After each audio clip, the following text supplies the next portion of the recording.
This particular high school has a lot of meaning for me because I started my career here right out of college, my first teaching job, also coaching wrestling and football. I met my lovely wife Tiffany, who is an English teacher here. Yes, she was Tiffany Carl my freshman year, and then Tiffany Francois my sophomore year.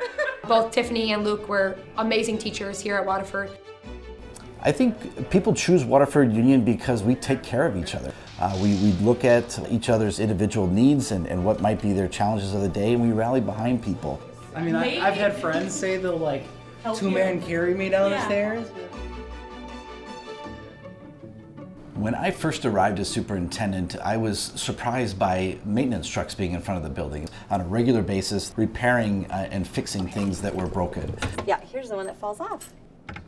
Older piping that's been in here for a very long time. Those are all galvanized water pipes. Once I realized that we were wasting money in the repairs of old mechanicals, I immediately said we need to put a comprehensive plan in place. And so I started by commissioning a study. What are the emerging needs that we know we need to fix and repair over the next 10 years? And asked our friends across all of our municipalities to say, what are your priorities so that we can extend the useful life of this building? And that list was given to a community task force that made an ultimate recommendation to our school board. I'm really excited about this project because it really has 3 different areas identified. The first is around safety and accessibility. Okay. Thank you. That was one of our deliveries that happens 2, 3, or 4 times a week. If we could get a loading dock out here, we could load them without having doors open. Current class I have would be digital photography. That is all the way down the hallway. It's quite a slow process. Quiet. Got 6 classes in a day, maybe 5 a day I'd make it on time, maybe 4 a day sometimes. The second area of need is building sites, and we've done a great job to address some of our infrastructure, but there's a lot of areas that have yet to be addressed. Got 3 different heating systems and they're all really old, and like today it's cold, tomorrow it'll be warm in my room. This is what's basically outdated. And like I said, we've kept up on these units really well on the mechanical side.